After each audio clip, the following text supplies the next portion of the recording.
Welcome. We're so happy to have you here at our fourth installment of the Enactus US Partner Summit series. Today's discussion is entitled Post-Pandemic Palates, What's Next in the Food Business? I'm your host, Steve Kapler, the interim president of Enactus United States. And first and foremost, I would like to thank our sponsors. We have two sponsors for this event. We have Regis Corporation and Rich Products. And we'll hear from both of them a little bit later. First, I'd like to kind of just take a few minutes and buzz through some of the things that are going on at Enactus. So it'll take just a few minutes this fall. Got a lot of things going on. Actually, right now, we're in the middle of our kickoff week for Enactus United States, where we're welcoming students back. We're talking with faculty. We had an incredible session yesterday. That was a discussion panel around climate change with representatives from Intuit and Project Drawdown. Just a fantastic discussion, similar to the types of discussions we have here. We also have a series of virtual career events over the next few weeks. We had one yesterday, actually last night, a resume review. We have another one coming up. We have mock interviews. We have a virtual career fair. So if you're interested there, do talk to us. Let us know if you're interested in talking with some of the next gen leaders we have. We also have fall collaboration summits going on this year, two in-person events. Our students have been very, very anxious to get back in person. So we're doing one on October 23rd. These are hosted or sponsored by Enterprise and hosted at Palates. This is a smaller event, a kind of an intimate event, as they have some COVID restrictions, so we can only have about 50 people.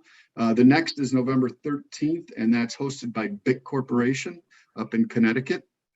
And at those, we will have some career fairs. So again, if you're interested, please do let us know, and we'll get you set up there. Next, and probably the most exciting of the fall, obviously, is the Enactus World Cup. And that's where teams from around the country, the winning teams from all of our 35 countries, get together to determine who is our World Cup champion for 2021. As you can see, there's a plethora of opportunities. You can engage with next-gen leaders, with other folks who are like-minded.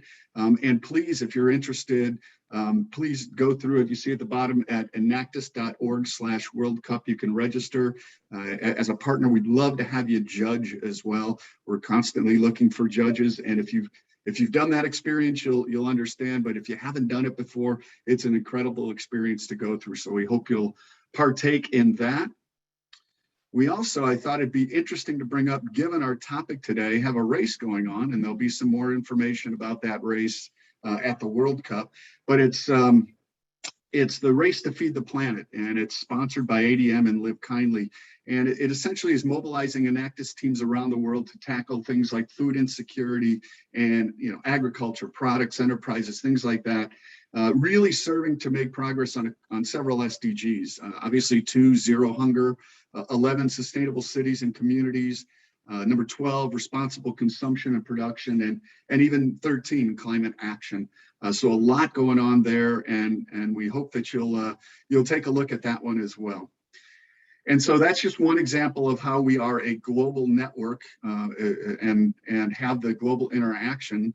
Speaking of which, I'd like to introduce to you, and it's my distinct honor to welcome our new CEO, our new global CEO and president for Enactus, Robin Furman. And Robin's going to say a few words. So Robin. Thank you so much, Steve, and greetings to all of you.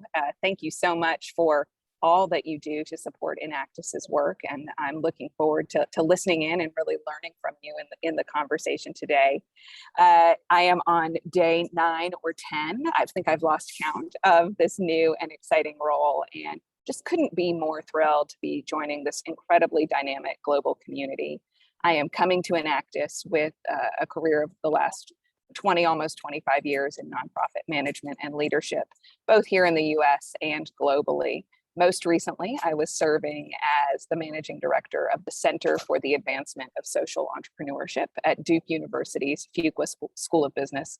I am calling today from hot and sunny Durham, North Carolina, where it is very much still summer here in the South, just down the road from Duke University. In that role at CASE, I trained enterprise leaders and impact investors to use business principles to solve big social and environmental problems, and also taught MBA students.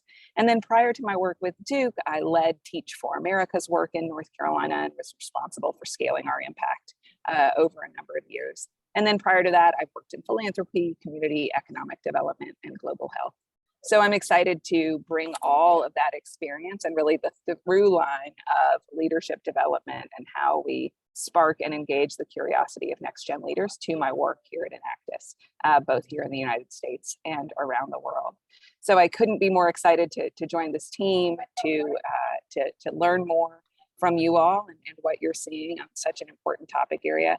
And really to say thank you for the support that you have provided Enactus over the years. And certainly we hope that that will only continue as we move into our next evolution and period of scaled impact. So I welcome your questions. I certainly hope to be reaching out to some of you individually, all of you individually, as time allows, and welcome your questions and connections to me as well. So thank you so much for being here, and I'll turn it back over to Steve. Great, thank you, Robin. I hope we'll have more opportunities to interact at these Partner Summit series with Robin as we move forward as well. All right, so now on to our discussion for the day. I'd like to introduce our panelists. We have two panelists. First is Tom Dixon, TD. He's with Post-Consumer Brands and responsible for the successful planning and development and execution of all post-consumer brand initiatives.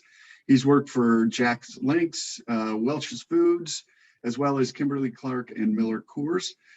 He went to the United States Air Force Academy, has an MBA from Indiana University. Welcome, TD. Glad to have you here. Awesome. Thank you for having me. All right. Our next panelist is Sally Lyons Wyatt, who's the EVP and practice leader for IRI. She leads their Client Insights division, drives integrated initiatives as well as measuring their success within consumer strategy, consumer and customer insights, media, supply chain, and personalization and practice areas.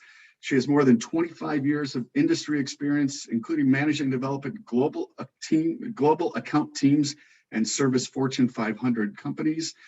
She went to the University of Alabama. So welcome, Sally. Thank you so much, Steve. I appreciate it and excited about being here. All right. And last, but certainly not least, is our moderator, Jim Motos, who's the SVP for consumer brands at Rich Products, one of our sponsors for the event. He joined as a national account manager and has held a variety of other positions.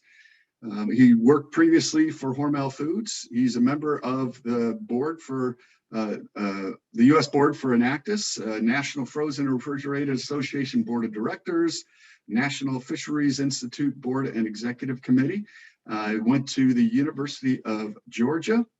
And Jim, welcome, and the floor is now yours. Perfect. Thank you, Steve. I am super happy to be here and excited about the topics that we're going to be able to discuss. I know that that TD and Sally will give some great insight into what they see in the future here. I'm gonna jump right into it. Right, we have very limited time here, and I know everybody's time is valuable, so I want to make sure that we jump right into a discussion. And I'm going to start by taking us back in time a little bit, and bear with me, but think back to early March of 2020, a time that I'm sure we all would love to go back to. Maybe not go back to knowing what we had in store for us, but a time that we would all love to go back and be able to see people face to face.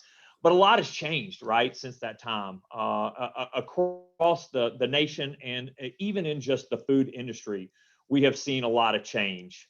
So I'd love to just start by asking, maybe Sally, I'll start with you, just asking, what is one shift that you maybe have seen in the food industry that you feel will stick, and maybe one thing that you feel is more of a short-term trend? So, well, you actually, since you started with March, I'll just key off of that, because one of the short-term trends that we saw was that big stock up, that cocoon shopping that happened back in March and April last year. That was short-term.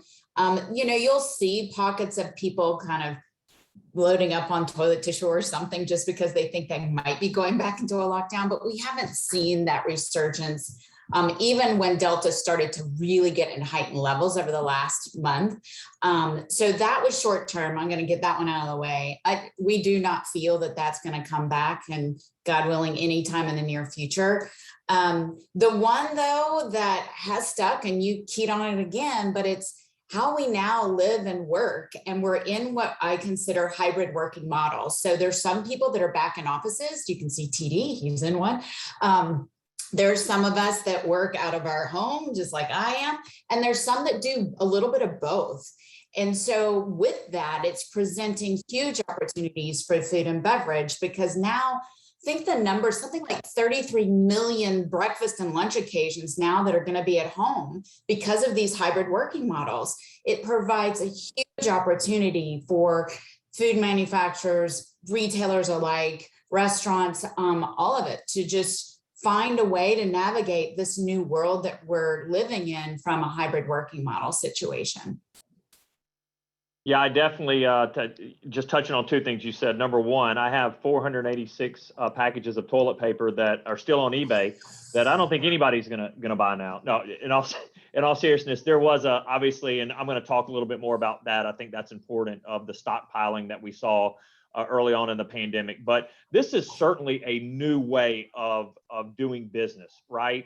I think that not only from a standpoint of the occasions that it's going to bring for different eating occasions and snacking at home, meals for lunch at home versus going out to with colleagues to a restaurant for lunch, are certainly going to be some things that we see sticking in our industry. But just the way that people interact in general, and the way that you need to be trained to manage business in the future, right? Who would have thought that you needed a skill set that could be virtual versus a skill set that would be in person? And I think you're going to see a lot of that, where you have to have both of those skill sets that you weren't used to having in the future, or in the past, that are going to be required of not only yourselves, but your team as you develop them in the future. TD, I'll ask you the same question from a post standpoint. Anything that you guys have really seen that you feel is going to stick? Yeah, so I think the thing that's really here to stay, if you think about, what we kind of coined on-demand living, this whole notion, everything from e-commerce in terms of how people are shopping to, think about movie releases and the fact that now movies are simultaneously in the theaters and on demand. That's not going to change. You now can order even food products and get it delivered to your house, within the hour. I mean, there are literally services that enable you to do that. So I think that environment, and we as manufacturers are going to have to figure out, how do you navigate in this on-demand living, this living in the cloud, if you will, environment of the future. Folks have learned that convenience is a good thing, and so we all are going to have to adapt to this new way of being able to address that convenience desire. No doubt, no doubt. Sally, you mentioned the stockpiling at the beginning, right? And the shortages that we had on some real staple items, right, at the beginning of the pandemic. But to some extent, I don't think some of that has gone away, right? I think the supply chain is still very challenged. I know for us at Riches, right, we continue to have challenges. And it's not just in your own facilities, but your facilities up and down the supply chain are dealing with some of the same challenges, as far as labor issues, as far as obviously the Delta variant has caused a new concern of you thought you were through it from from an associate standpoint and a manufacturing standpoint, but the Delta variant kind of changed that, and you had some folks that were out with illnesses again. And that isn't just for yourself, but like I said, for on the front end from an ingredient standpoint, all the way to the back end from a transportation standpoint. So we're continuing to see some of those and be tested with some of those shortages along. So TD, I'll start with you from a post standpoint, and the fact that you're obviously a manufacturer. what are you guys doing to improve that situation and try to solve for the future with some of these supply challenges? Yeah, no, it's definitely a continuous challenge for all of us. The way I would kind of characterize our approach to it is we've really honed in on two sort of core principles or core themes: focus and flexibility. I'll start with focus. During the pandemic, many manufacturers, probably most manufacturers, had to do a ton of SKU rationalization. We just didn't have the capacity within our manufacturing facilities to be able to get all the products out that we needed. And what we found out was that, a lot of that long tail of SKUs, we actually didn't really need. And so that focus is going to continue for all the reasons that you laid out there, Jim. The other thing that we brought focus to was just how we work. One of the things that we realized, because there was so much attention to just getting products out the door, there was a lot of work and a lot of processes that we were doing that we realized were just unnecessary. And so we rationalized those as well. And that's another thing that has helped sort of just simplify the way we go and do our day-to-day work.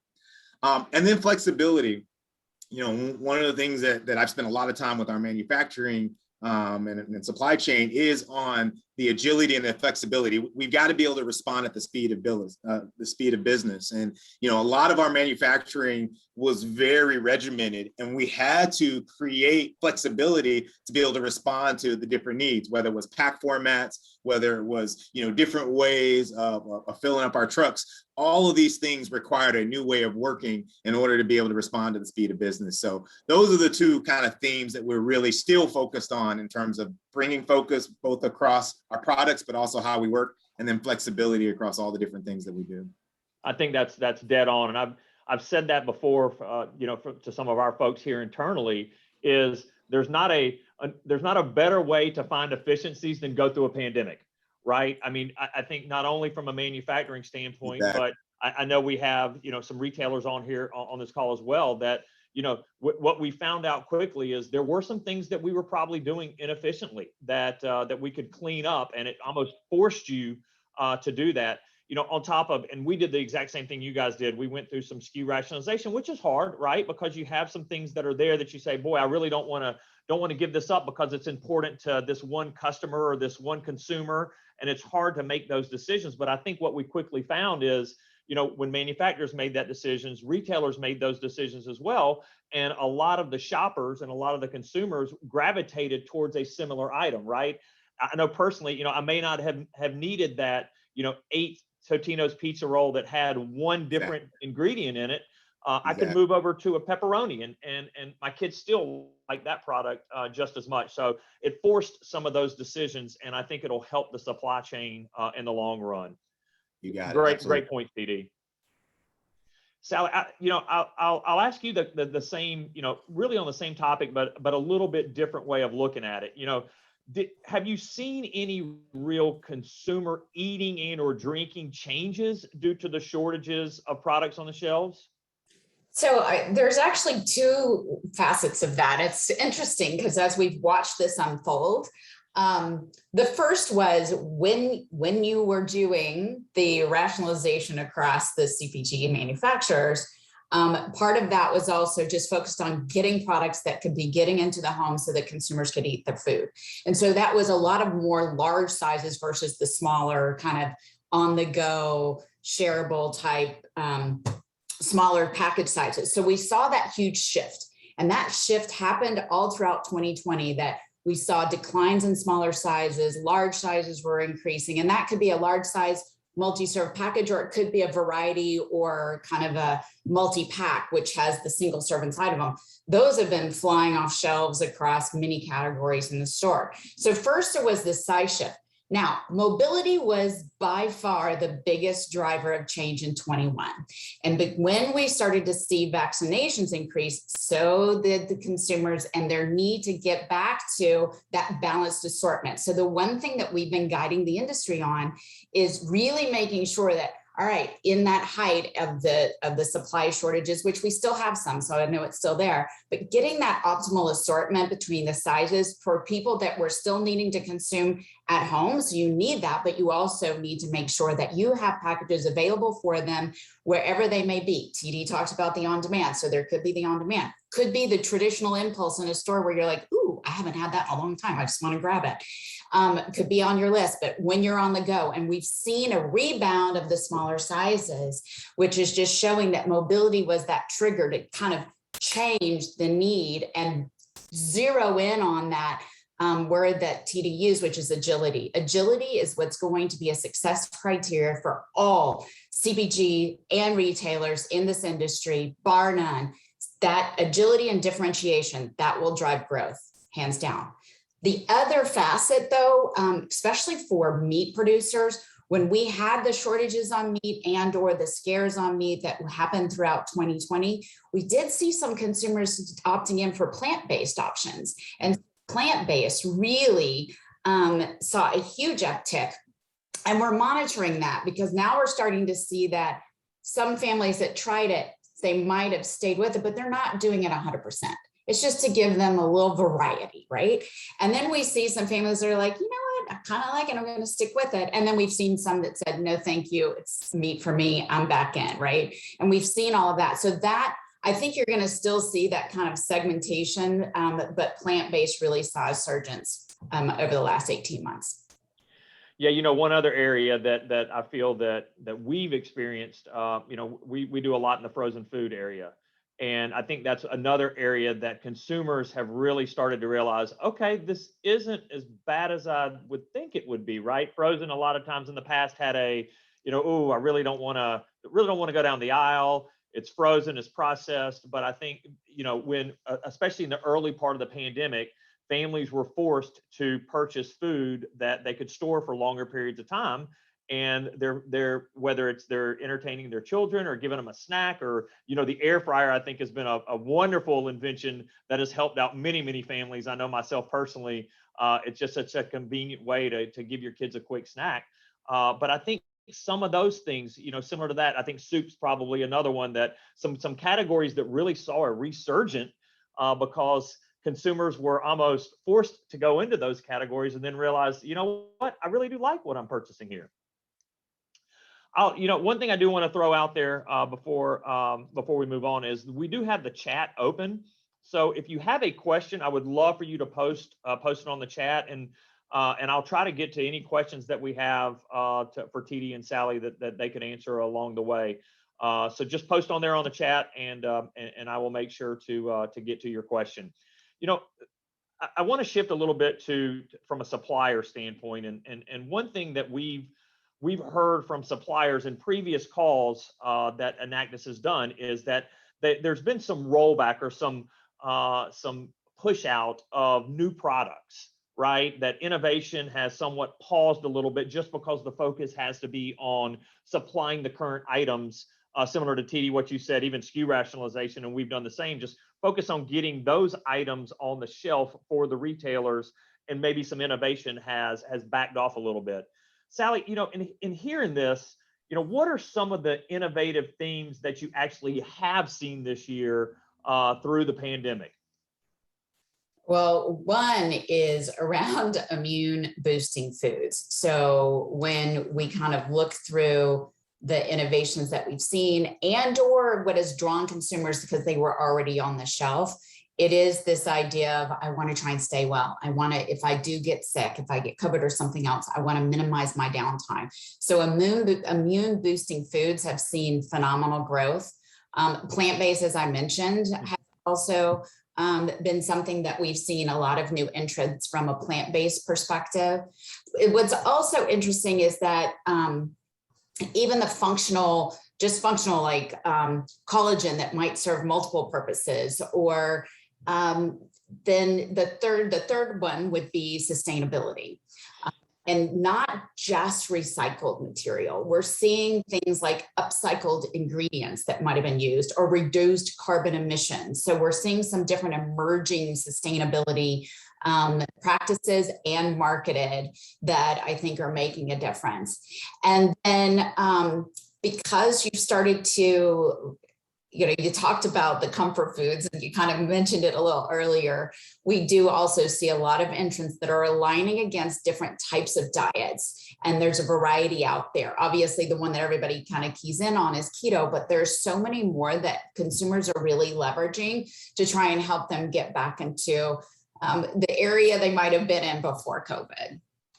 And it's interesting, you talk about a lot of the products, and I've seen a lot of those as a consumer, that those have been kind of a focus on innovation. One of the areas that I think we forget to think about a lot of times is packaging, right? And while there may not have been a lot of innovation on the product side, I have, as a consumer, seen a lot of innovation on the packaging side, focused towards maybe product safety, right? Some of the things that you were used to that were open and you could put your hands on or touch or whatever, you've seen a little bit more of the safety aspect of it, because I do believe, I know myself as a consumer, and I believe others as a consumer are looking to make sure that, okay, how has my product been handled and touched prior to me doing it? I've even seen some commercials with some pizza chains where they talk about, that no one's going to touch it before they give it to you, which I think is something that, while it's not ideally mentioned as innovation, it's definitely an innovative thing that has changed, and packaging is one of those things.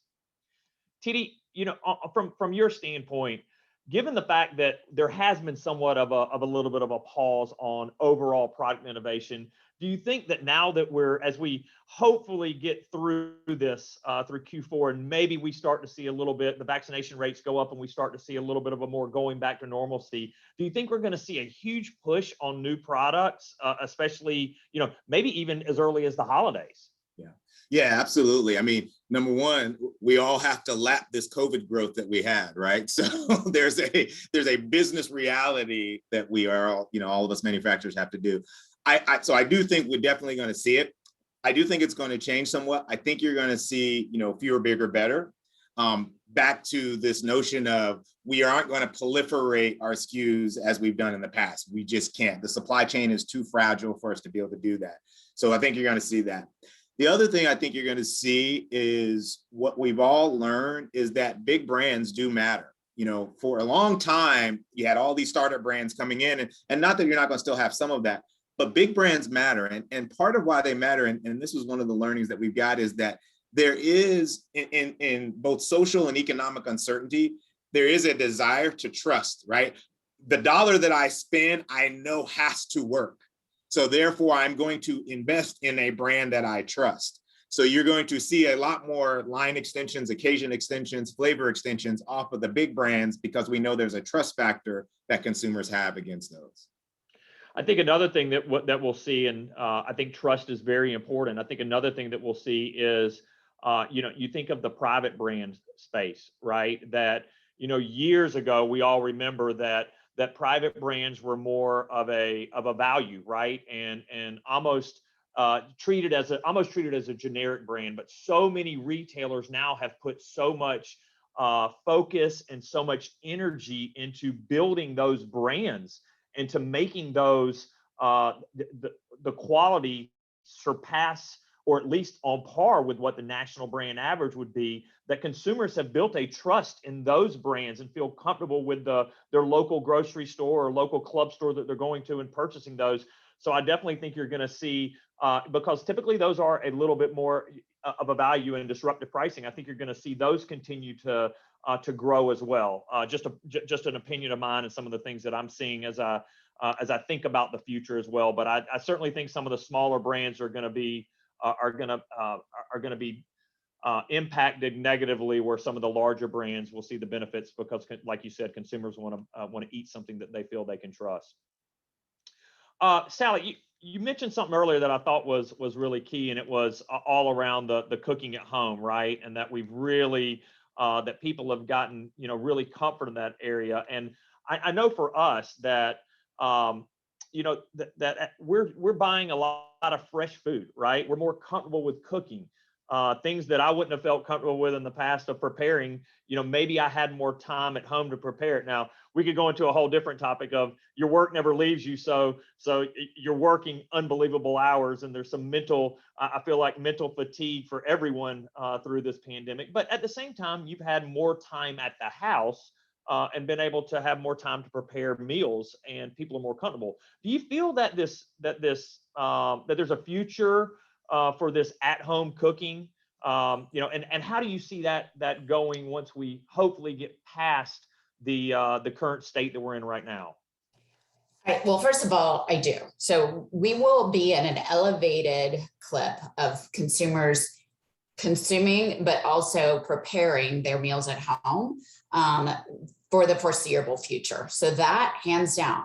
Now, some consumers will go and pick up and or have it delivered back to the on-demand, right? But some are going to cook at home, and that's where the new kind of appliances, or not so new, but new in some homes, that they might have gotten an air fryer. They may have gotten some of the other new solutions that are out there, and so I think that appliances will play a role in the future of food and in the home, but I think that at-home revolution that's going to continue to move forward, they're going to be thinking about what types of foods do they want? How do they want to prepare them? They're going to be wanting that convenience where that TD brought up earlier, and that's going to play in.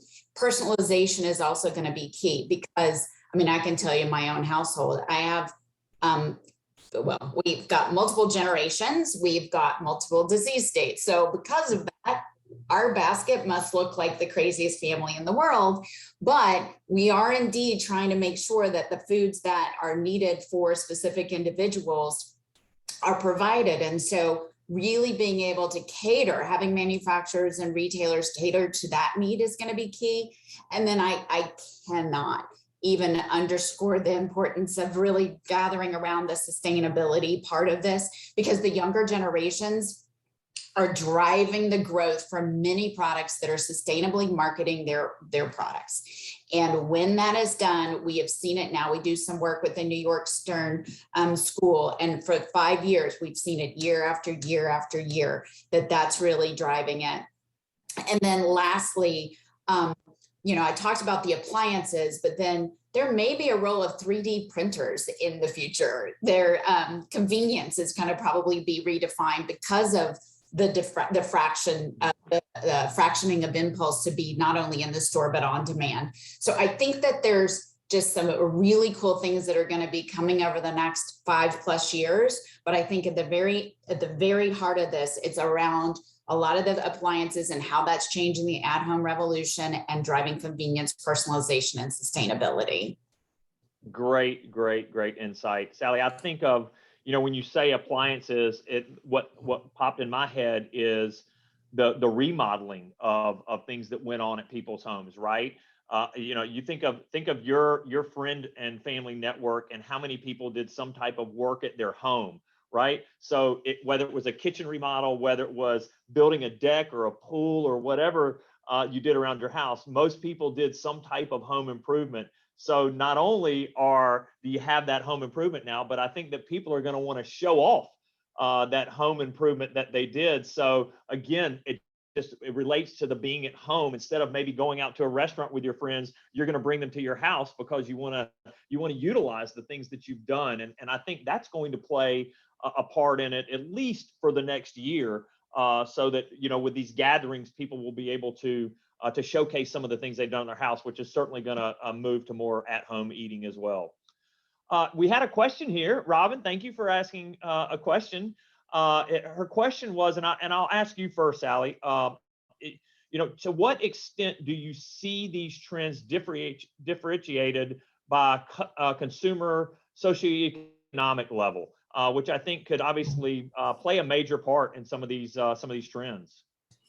That is an interesting question. And the reason why is we're obviously, with the monies that have flooded in through government subsidies, in October, the SNAP consumers are going to get a 25% increase on their income from SNAP. Here's what we've seen, and here's what we're looking to see what happens over the next 6 months. So what we have seen is that everything that TD said was true. that no matter what your socioeconomic situation was, you tended to buy more branded, nationally branded items. And you did so no matter if you were low or high, mid or high income, because it gave you a little bit of premiumization, if you will.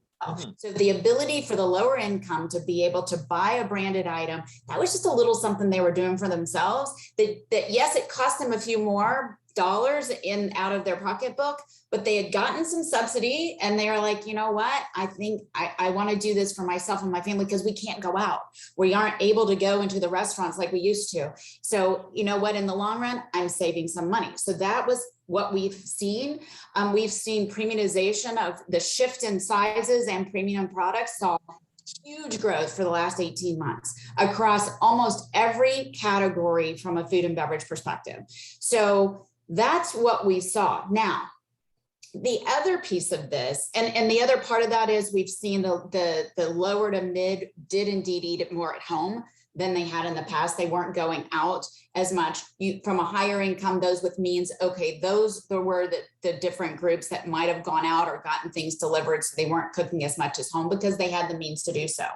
But here is the other trigger now. We are starting to see and feel the price increases across the store really starting to hit home. We see CPI that had that high hit, and we're seeing gas prices, we're seeing utility prices, we're seeing all of that go up. So now the question is going to be, where are consumers going to put their money?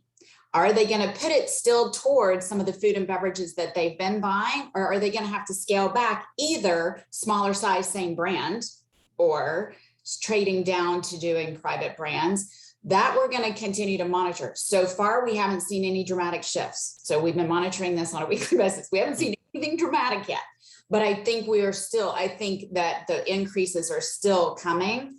And I think as they do, then I think there will be some shifts in consumer behavior. TD, anything to add there? I think that's some really relevant information. And I will tell you, from my standpoint, I look at that and I say, with all of the news and the press that has gone on around inflation, not only in food, but in all aspects, anybody that wanted to buy a 2x4 in the last year, I think felt it firsthand. I think that consumers and shoppers are almost trained to believe that there's going to be some type of inflation, but the real key is going to be, is their behavior going to change when they see it on shelf and it actually hits their pocketbook? Yeah, everything Sally said, I 100% agree with it. The one additional thing I would say relative to particularly the lower socioeconomic, that was a surprise for us. So we just, for context, we in the cereal category, we essentially represent over 60% of what you'd call the value part of the cereal category. So we have 95% of the private label, and then we have the mom brand, which is also kind of the value brand, if you will. It was somewhat counterintuitive because you would think, again, in distressed socioeconomic times, people would flock to the value side. We saw the exact opposite. They actually flocked to brands. And so that was really, surprising, but the enlightenment is, and this is, I think, the sort of psychology of it, the notion of, hey, I only have $10 to spend, so I know it has to work.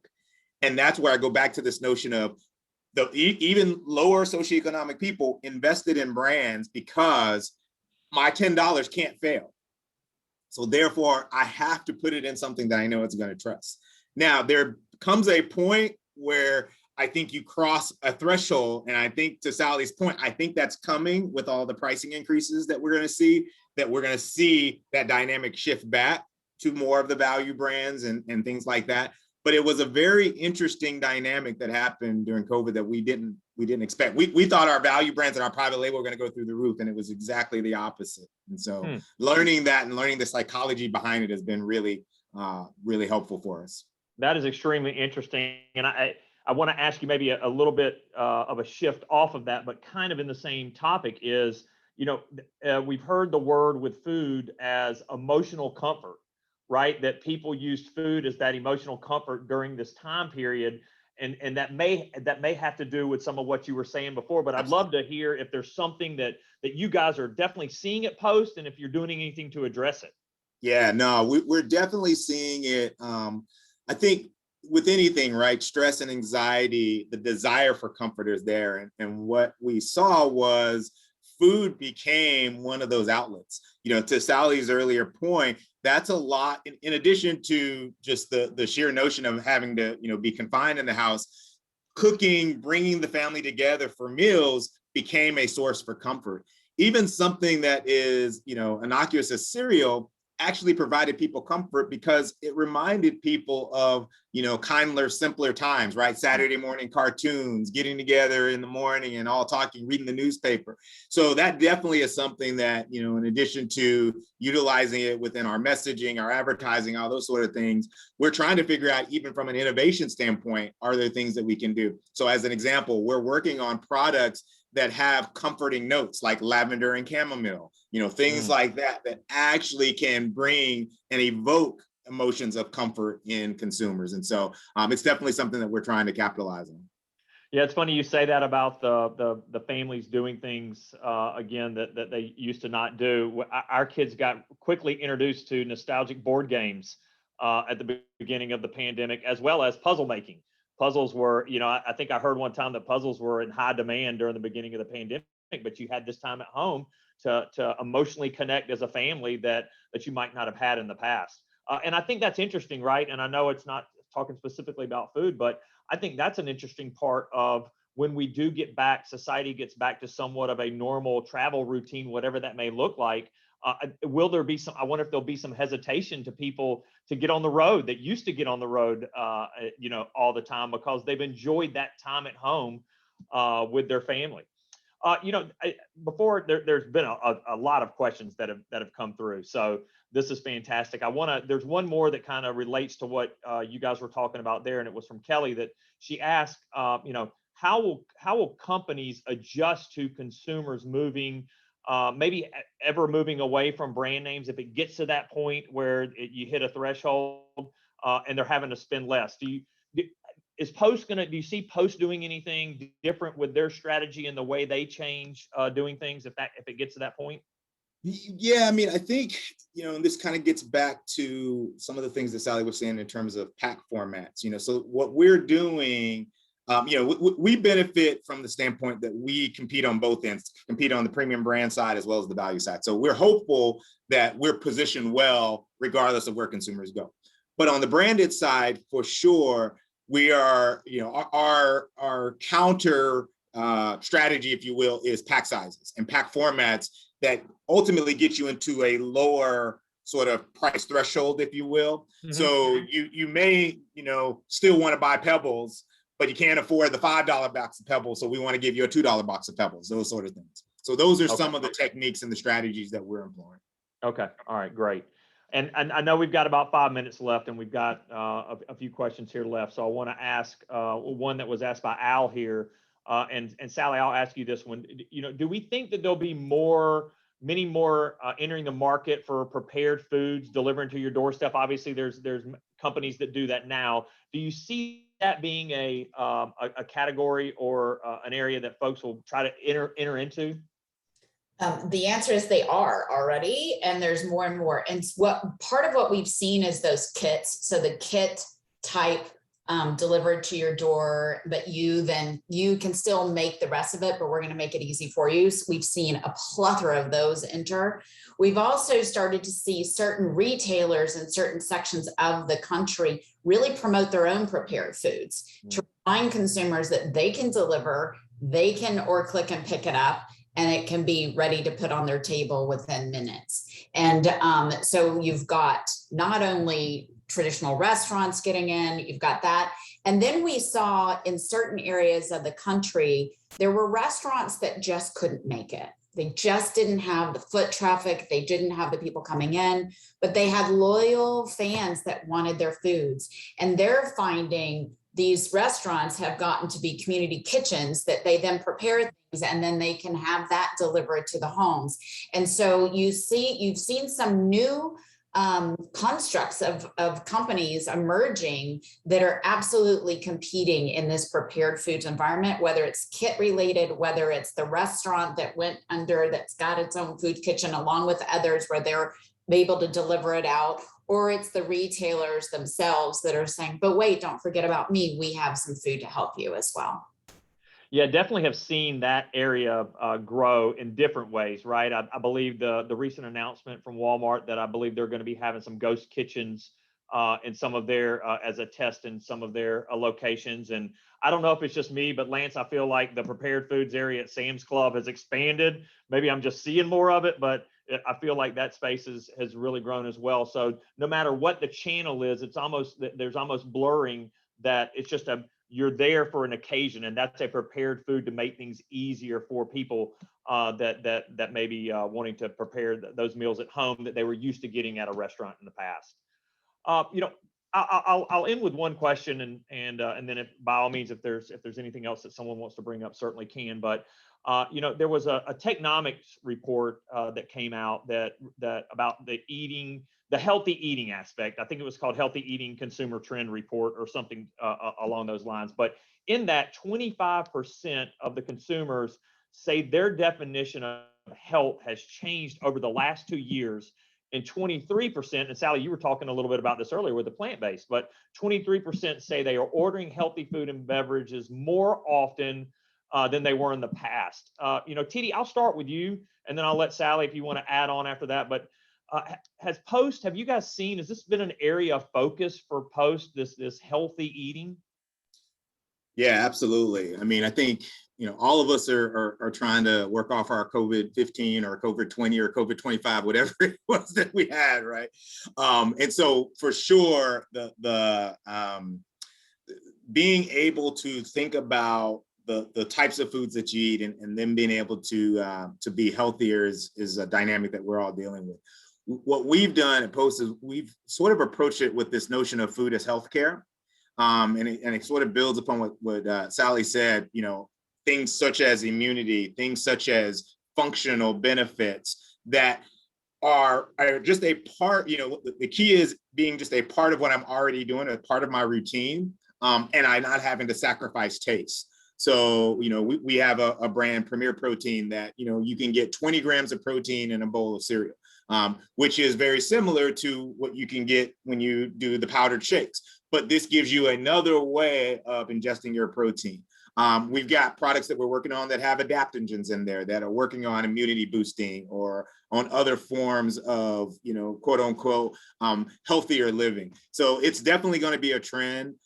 It's going to be interesting to see that trend because obviously that is a much more premium sort of product coupled with the inflation that we're seeing and how those sort of things are going to coincide with each other. But it's definitely something that we're attuned to and working against. Sally, I know you touched on it earlier, but anything you want to add in that space? It is interesting. So there was always a segment of the population, roughly around 15 to 20% of the population that was very health focused, really picking foods for their family that they felt were better for them. And they were the ones that were reading the labels, that were looking for recognizable ingredients, that were searching to align to their dietary needs of their family. What happened through COVID is people learned a lot more around health. It made more people want to understand, how do I stay healthy? They saw friends, family members get in, unfortunately, some that got the disease and died. And they were like, wait, I don't want to go through this. How can I prevent myself getting sick? So you started to see more people self-educating, listening, learning, and then we've seen it turning kind to the products that they purchase. Now, don't get me wrong. I'm going to just say that almost every consumer out there will buy some indulgent products, some comfort food, along with the healthier. So this isn't some massive switch over to everything healthy, because that's not happening either. But what we did see is that consumers were definitely more in tune on, what do I need to eat and drink to make myself healthier going forward. And so the adaptogens that you just talked about, those are emerging as huge entrants right now. The mood enhancement that TD talked about as well. That's another one. And I just think that consumers are going to make some more choiceful decisions when it comes to health, and food as medicine or food as wellness, or however you want to define it. And we're seeing that play out. But at the end of the day, it's balance. That is the one word I will tell you and end on, is that consumers are looking for balance. And if you have a portfolio that provides a little bit of all of that, then you're going to be just fine. Unbelievable insight, Sally. Thank you. And thank you, TD. Thank you, Sally. This has been wonderful. This has been very informative. I thank you guys for your time. I'm going to turn it over to Steve real quick, that I think just has a few closing comments. But again, what a wonderful conversation. Thank you both. Appreciate it. Thank you for having. Yes, thank you. And actually, I'm going to do one thing. This has been a fascinating conversation for me, and it brought up a question. And TD, you alluded to this. You talked about how companies, and this is happening across all market sectors, are really taking this time to pause and look for more efficient ways of doing business, more different things going on, different ways, whether it's packaging, production, whatever it is. Are you seeing that same sort of shift from companies to sustainable methods as well, and looking for opportunities to kind of meet the market where they're at? And if so, what are the types of things in the food industry that you're seeing?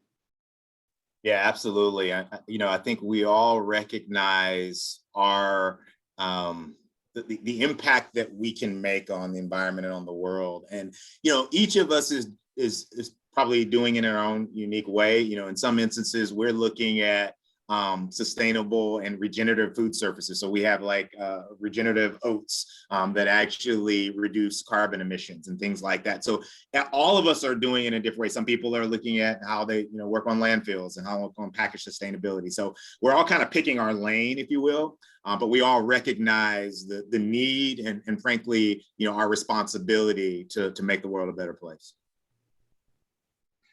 Excellent. Well, great to hear, and falls right in line, obviously, with Enactus and the things that we're doing, the shared responsibility, if you will. Okay, well, hey, I just want to extend my thanks to everyone, and Jim and Sally and TD, incredible. And we are going to have this out there so that folks can, if they so desire, review it and see it again. I think this is just a wonderful conversation.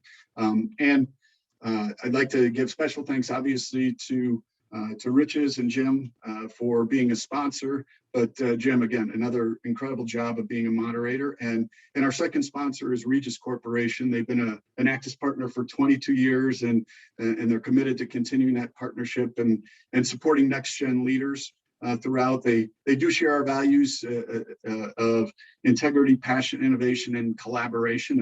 And it's with that in mind, I want to share our next Partner Summit series that we have going on. We have two planned right now for the remainder of the year. November 17th, same time frame. It'll be about big data, and more to come on this. So keep an eye out in your inboxes for this one. And on December 15th, the changing workplace. We talked a little bit about that here. We're going to dive a little deeper into what that workplace looks like, and how people have pivoted relative to the pandemic and the new workplace culture. And so with that, again, thank you all for being here. Keep an eye out for more. And we appreciate your connection to Enactus, and hope that will continue in the future. Thank you, everybody.